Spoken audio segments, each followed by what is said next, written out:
Hey guys, Joe here and welcome to the new channel. This is the channel that's dedicated specifically to tech, and not only specifically to tech, to testing older tech, modern tech, whatever tech, and that's all this channel is going to be. It's not going to be the hunting, the finding, the gathering, any of the things that go up on the other channel, because that channel is slightly more generalized. Even though it's also a firearms channel, I like to put up all the other stuff I do. Maybe down the road I'll have to split off that as well, but as of right now I want to have one channel that's strictly dedicated to tech, and that's what you're watching now. In the future on this channel, we're going to be looking at graphics cards, motherboards, CPUs, finding what still works today, what used to work great back then, what we can make work that used to work, just the whole fun thing of messing around with tech. I've got computers going all the way back to Pentium 4 days, and I'd be happy to start throwing some stuff together, and I just want to do it. But I wanted to put it on a channel where you guys will come here specifically for that and not just to see me firing a gun the wrong way. So I appreciate you coming here, checking out the channel, and hopefully as these videos start rolling out, you start subscribing, liking these videos, sharing them with your friends, or even at the very least finding information that will help you make a decision whether or not you want to pick up older tech or even tech of today. So hopefully you guys will come along for the ride. We'll have some fun. We'll take a look at stuff. Leave me messages. I answer almost every comment unless it's super repetitive. And yeah, that's about it. That's the spiel. That's the opening video. I hope you guys liked it and come back for more. If you're new to the channel, thanks for checking it out. I really appreciate it. I do a little bit of everything on here, so feel free to check out some of the 800 or so videos that are available to you. Also, if you aren't subscribed, maybe consider doing that down there and using the Amazon affiliate link as well. You'll help the channel grow. That is a wound vac for those of you that are new to the channel, and you'll help me be able to afford to do things like what we're doing today. Now this is actually going up on both channels that I currently have, and it's thundering like a son of a gun outside. So this is actually going to be re-edited and put up on both channels. So if I jump around in my speech, you'll know why. What we need to do today is actually start building my gaming PC back up. If you recall from this previous video, I built an X99 system in a X71 case from Thermaltake, and I did it too fast. I did it very quickly. I just threw the system together. It wasn't what I really wanted. The water cooling component was pretty messy. The cabling wasn't that great. Just in general, for a case that size, it should have been a lot nicer and neater and tidier than it wound up being, and I regret that. So now I've sold that system on, and I picked up this system for a pretty good price. This system was on Facebook Marketplace, and I traded my X79 workstation for it. And I got a hell of a deal because the graphics card that isn't in there is a 5700 XT, and you can see all about that up here if you haven't seen that video yet. But what we're going to do today is we're going to finish disassembling what I put into the X71, which is a bunch of parts that were left over after I sold the parts to the X99 build.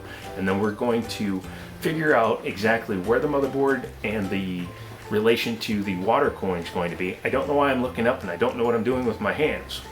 So what we're going to do in this video today is we are going to put the motherboard in the case. We're going to get the tubing runs kind of planned out. We're going to start the tubing runs, but we aren't going to try to complete the computer today because I don't need to. Now normally I would be ripping apart my main system because that's usually what I'm going to use to mock up for the water cooling and all that good stuff. Well, luckily this system over here has the parts that are going into my main gaming rig, and it doesn't have to be a world-class machine. This is just going to be a Ryzen 3600 on a B450 motherboard, because for me, for my basic gaming needs at 1440p, this CPU is strong enough, the 5700 XT is strong enough, and if something else comes up down the line, we'll consider changing it up. So what we got to do now is we're going to take that off the desk, we're going to put the X71 on the desk, and we're going to talk about what still needs to come out of the X71 and the changes we're making to the build, because it is a pretty significant difference between that one and this one. So buckle up and let's get going. Now I'm sure part of you is saying, why are you building on that desk when you have that bigger desk over here and that little end table right there? Well, as you can see, that one's covered with junk and this one isn't. This one's also kind of centralized in the room. I'm waiting to get some shelving that's going to go up here on this wall and it will store all my products. Might put it into my walk-in closet. I haven't decided, but we'll figure that out when the time comes. But first thing we need to do is go ahead and bring that off of the desk and bring that big bad boy up onto the desk. So this is the state of the X71 as you see it today. What I did was I wound up removing the X99 system, tearing it all apart, as well as pulled out the top radiator already. And what I need to do today is finish removing the water cooling gear. I put that secondary Enermax water pump res combo in there just so I could put it in parallel in the lines and start cleaning that, because that got really bad. I used a orange actually Primo Chill fluid, and it did not go well. So I'm going to continue pulling that out. And then down here is where one of the biggest changes is going to occur. As you can see down there, I have 3 fans, but there's also a 240 millimeter radiator down there. This new system is not going to have a water-cooled GPU, so because of that, I don't need to have the radiator down there, which means I'm going to be relocating the radiator and the pump up into the upper compartment, which will make it easier to run that 480 millimeter radiator, which you see kind of attached to the reservoir tube, as well as a 360 millimeter radiator up top. So that is the plan, that is what we're going to do. So what I have to do next is pull out some parts. I'm going to move you back a little bit and kind of lock you into position so that I can do this. So obviously we're going to take this out first. This was the Enermax pump res combo that we aren't reusing, and we can just cut these tubes because these tubes are shot.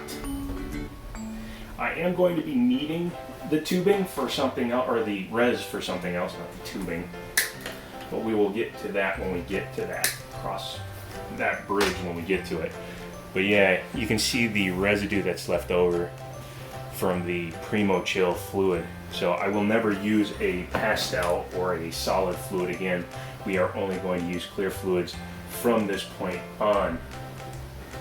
Next thing you do, I'm going to spin it around because we need to verify that we have everything pulled out, and I need to pull out these aftermarket fans.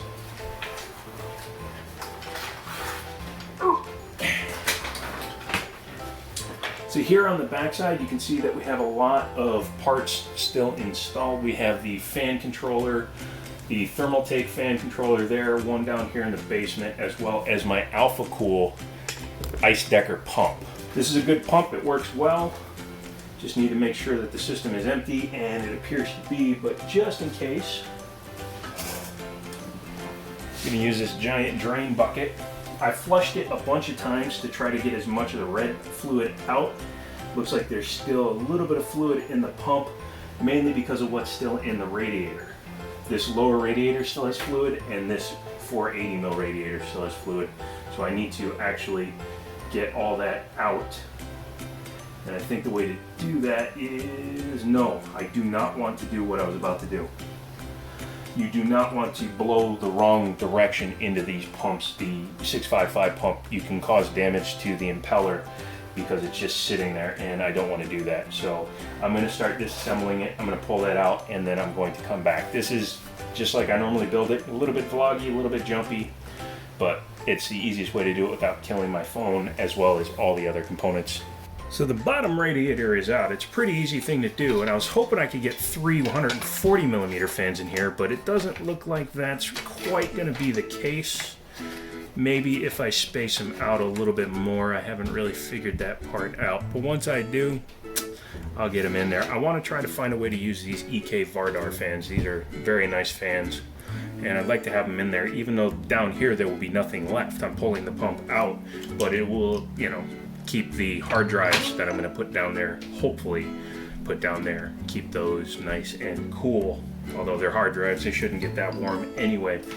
But yeah, next thing to do is pull the pump out, and I have to decide how I'm going to mount that. I think I'm going to do kind of a slightly different mounting position than what you're currently seeing. So yeah, let's try to figure that out.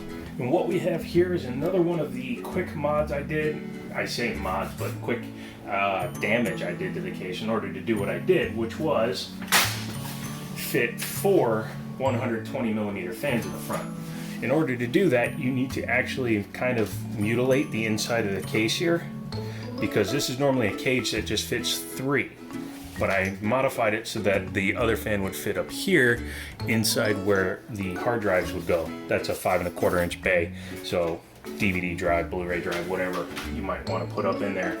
But I went ahead and modified it so that no longer worked for that function, and instead you have the fans mounted this way. The other thing I'm going to do is this fan and this fan are coming out, so it's just going to run 3 140mm RGB fans that I can set to white. I also really need to clean these fans off, but I'm taking, these fans off because I'm taking that 480mm radiator out.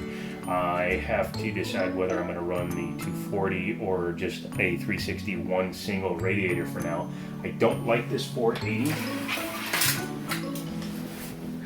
simply because of how thick it is. I think it's too thick for my purpose in this particular case.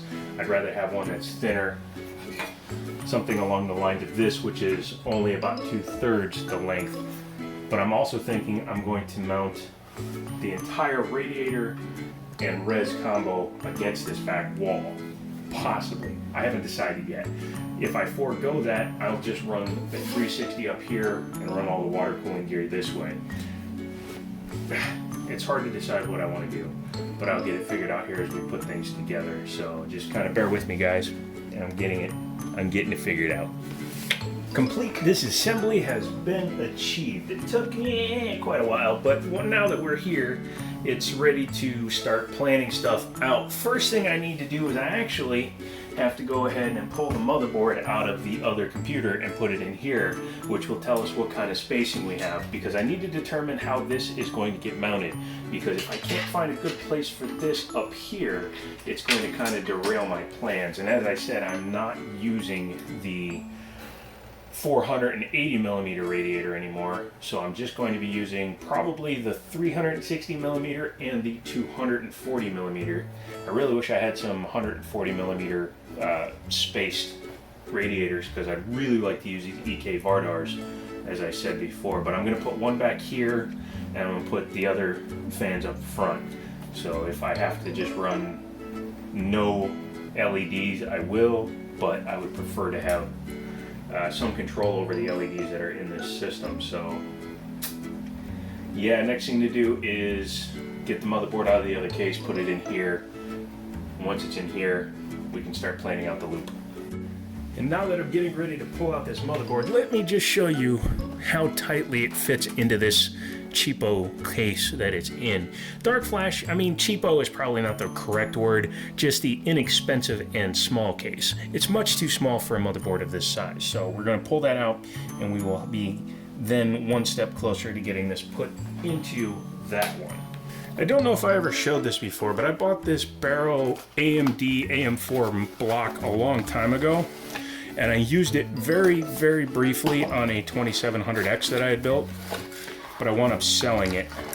I kind of like it. I think it looks pretty good, and it will fit in with the Strix. And that's where a couple of my fittings have been that I couldn't find. God dang it. I've been looking for those for a while. But this comes with the retention plate and everything else needed to put it onto this system, so. Although, I'm going to get it installed and I'll come back. This might look a little bit underwhelming in terms of this radiator, but I'm doing this on purpose because I don't want to run that super thick 480. So I have the 360 mounted here. These are both XSPC radiators. And this one has to be put into a pull configuration, because with these hoses, or tubes, excuse me, I don't know why I said hoses, this is not a soft tubing, but because of the fact that I want to run this hardline this way, I have to actually mount the fans in a pull. Doesn't really matter, because this plus this, just for an AM4 that's barely going to be overclocked, if at all, shouldn't be a problem whatsoever. But you can see this is the general idea of what we're going to be running.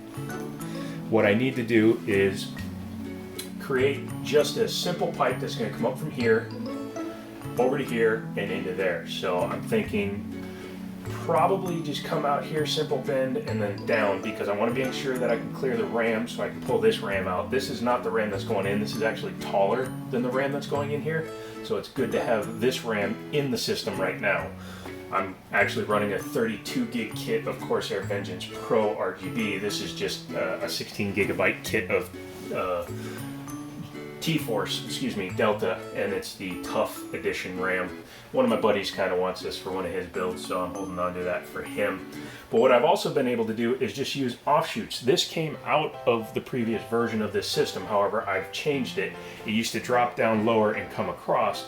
This one, I say across, and I apologize, across the entire system, but this one is actually parallel to the radiator, and it comes in, and I lined up the radiators to be equal.